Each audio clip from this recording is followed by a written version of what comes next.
Friends, welcome back to Lakshmi's kitchen. ఈరోజు మేమైతే జొన్న పిండి బియ్య పిండితో దోశ వేస్తున్నాం. అలాగే శనగబ్యాళ్ళు ఉద్దిబ్యాళ్ళతో వడలు చేస్తున్నాం. ఎలా చేయాలో చూద్దాం రండి.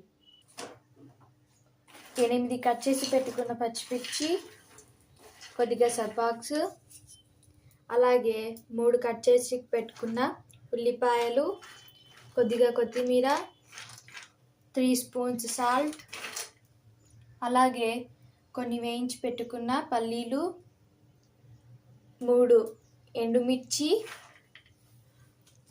1 కప్పు జొన్నపిండి, 1 కప్పు బియ్యపిండి. ఫస్ట్ అయితే మనం జొన్నపిండిని, బియ్యపిండిని, ఉప్పుని కలిపి నీళ్ళతో దోసపిండి లాగా కలిపి పెట్టుకోవాలి. మేమైతే ఆల్రెడీ కలిపి పెట్టేసుకున్నాం. ఒక 20 మినిట్స్ ముందే కలిపి పెట్టేసుకుంటే మనకి దోశ అనేది నీట్గా వస్తుంది అన్నమాట. ఇప్పుడు మనమైతే వేయించి పెట్టుకున్న పల్లీలు, అలాగే ఎండుమిర్చి కలిపి మిక్సీ పట్టుకోవాలి ఫ్రెండ్స్. ఈ విధంగా అయితే మనం పల్లీలని, ఒట్టిమిరపకాయలని అయితే ఇలా మిక్సీకి పట్టుకున్న తర్వాత మనం దీన్ని దోసపిండిలోకి అయితే వేసుకొని కలుపుకోవాలి ఫ్రెండ్స్.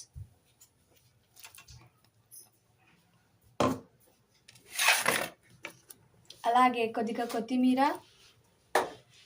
అలాగే కట్ చేసి పెట్టుకున్న ఉల్లిపాయలు, సబ్బాక్స్, పచ్చిమిర్చి వేసుకొని నీట్గా మిక్స్ చేసుకోవాలి ఫ్రెండ్స్. ఇలా మనమైతే కలుపుకున్న తర్వాత కొద్దిగా వాటర్, అలాగే కొద్దిగా ఉప్పునైతే వేసుకోవాలి. ఎక్కువ వేసుకోకూడదు మనం ఉప్పుని, ఎందుకంటే ముందే అది కలిపి పెట్టుకొని ముందే వేసుకున్నాం కాబట్టి ఇప్పుడు కొద్దిగా వేసుకుంటే సరిపోతుంది. ఈ విధంగా అయితే మనం పిండిని కలుపుకున్న తర్వాత స్టవ్ ఆన్ చేసుకొని దానిపైన ప్యాన్ పెట్టేసుకొని హీట్ చేసుకోవాలి ఫ్రెండ్స్.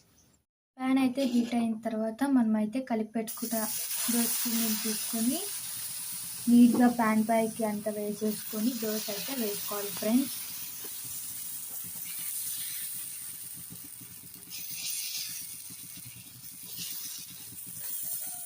మనం మామూలు దోశను అయితే ఎలా వేసుకుంటామో దీన్ని కూడా అలా వేసేసుకుంటే సరిపోతుంది. ఇలా మనకు దోశ అయితే ఇలా అయిన తర్వాత మనమైతే దాన్ని వేసుకోవాలి ఫ్రెండ్స్. ఇప్పుడు మనమైతే దోశని ఒక ప్లేట్లోకి తీసేసుకుందాం ఫ్రెండ్స్.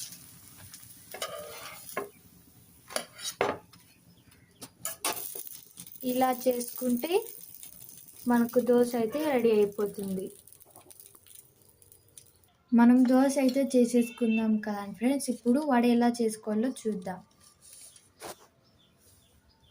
శనగబ్యాళ్ళు, ఉద్దిబ్యాళ్ళు అయితే మనం నైటే నానబెట్టేసుకోవాలి నీళ్ళల్లో. మళ్ళీ పొద్దున్నే అయిన తర్వాత దాంట్లో ఉండే వాటర్ మొత్తం తీసేసి పక్కన పెట్టేసుకోవాలి వడకి. అలాగే కొద్దిగా పుదీనా, కొద్దిగా సాల్ట్, 4 కట్ చేసి పెట్టుకున్న ఉల్లిపాయలు, కొద్దిగా కొత్తిమీర, 8-9 కట్ చేసి పెట్టుకున్న పచ్చిమిర్చి, కొద్దిగా అల్లం ఇలా నీట్గా కట్ చేసి పెట్టుకున్నది. ఇప్పుడు మనమైతే శనగబ్యాళ్ళు, ఉద్దిబ్యాళ్ళు నానబెట్టుకున్నవి, అలాగే కొద్దిగా పుదీనా, కట్ చేసి పెట్టుకున్న అల్లం వేసుకొని మనమైతే దీన్ని మొత్తాన్ని మిక్సీకి పట్టేసుకుందాం ఫ్రెండ్స్. ఇలా శనగబ్యాళ్ళు, ఉద్దిబ్యాళ్ళు అన్నిటినీ ఇలా మిక్సీకి అయితే నీట్గా ఇలా పట్టుకున్న తర్వాత మనమైతే ఇందులోకి కొత్తిమీర, అలాగే కట్ చేసి పెట్టుకున్న ఉల్లిపాయలు, అలాగే కొద్దిగా పచ్చిమిర్చి కట్ చేసి పెట్టుకున్నవి, అలాగే 2 స్పూన్స్ సాల్ట్ వేసుకొని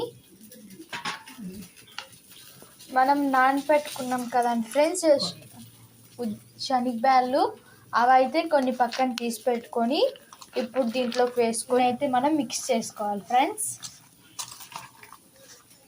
అంతా నీట్గా. పిండిని అయితే మనం ఇలా నీట్గా కలిపేసుకున్న తర్వాత స్టవ్ ఆన్ చేసుకొని దానిపైన ఒక కడాయి పెట్టుకొని ఆయిల్ని అయితే హీట్ చేసుకోవాలి ఫ్రెండ్స్. ఆయిల్ అయితే మనకు హీట్ అయిన కొద్దిగా పిండిని తీసుకొని ఇలా చేత్తో వడ షేప్లో అయితే చేసుకొని ఆయిల్లోకి వేసుకొని ఫ్రై చేసుకోవాలి ఫ్రెండ్స్.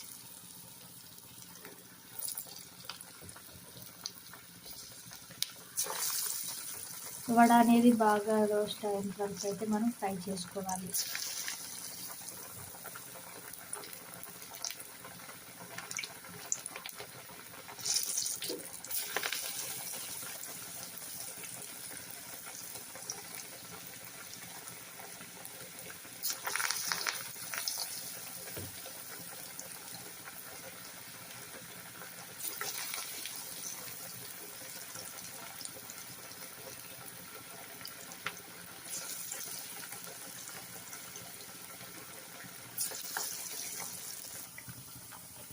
వడలు అయితే ఇలా ఫ్రై అయిన తర్వాత మనం పక్కన తీసి పెట్టుకుంటే వడలు అయితే రెడీ అయిపోతాయి. మనం ఈ విధంగా వడలు అన్నిటినీ చేసుకుంటే రెడీ అయిపోతాయి ఫ్రెండ్స్.